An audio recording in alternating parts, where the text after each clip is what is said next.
It's interesting that you asked me about Julian Jaynes and his book, The Origin of Consciousness. In fact, I haven't thought about that book in a number of years. When Julian Jaynes wrote that book, I was struck by it because I had been studying hypnosis myself. I had been studying and teaching at the University of California, Berkeley.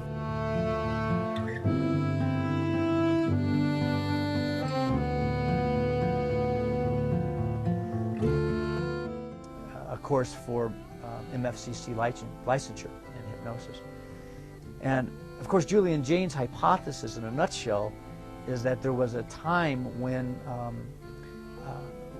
individuals directly communicated with what we might call God.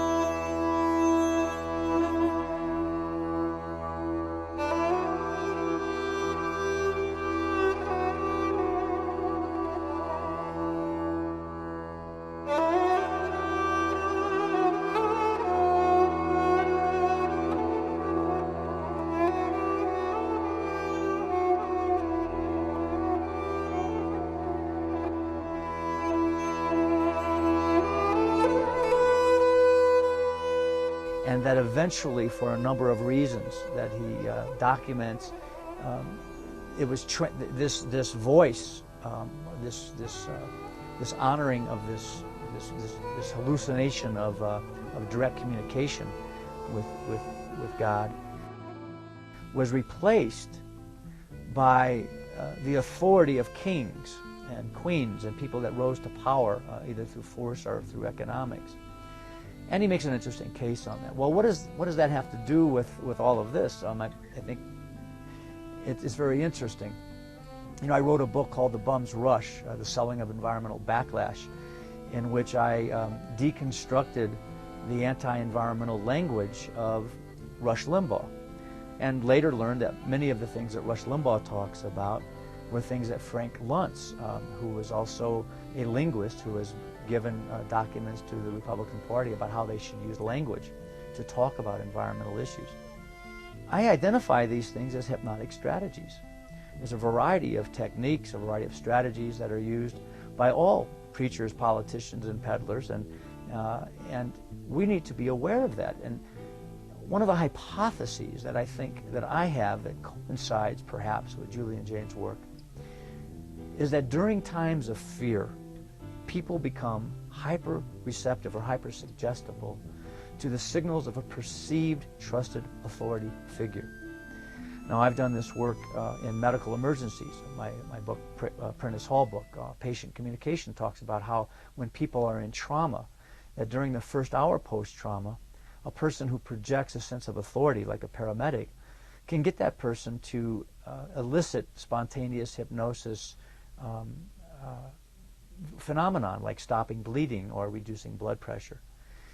Well, this really fits in, this really ties in to the phenomenon that I believe is happening in this country, where there are these events that people go into cognitive dissonance, where they are holding these contradictory ideas and they can't seem to resolve them. The hypnotic effect would explain that.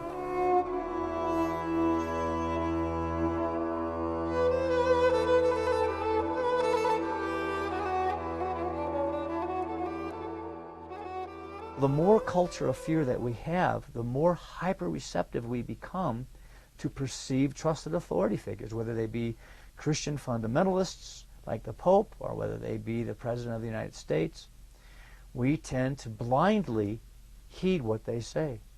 And when you have a corporate-owned newspaper, when you have media that has people like Rush Limbaugh on it, and we have these sound bites that are being redundantly replayed throughout our media, we tend to become, in effect, hypnotized by it. And that's why I believe we hold these cognitive dissonances about global warming, about our behaviors, about what we believe, and why we're not willing to investigate it.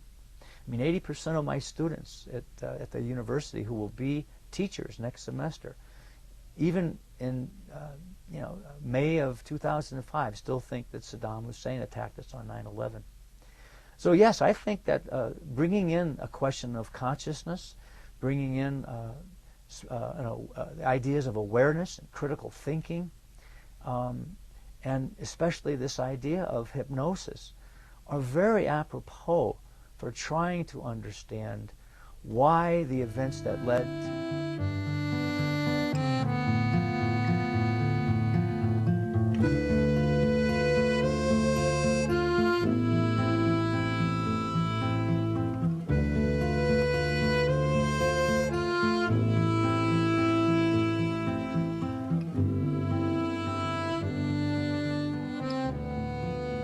why people are not taking this more seriously. I think we can look at this phenomenon of spontaneous mass hypnosis and behaviorism and cognitive dissonance, and I think it's being orchestrated by professionals.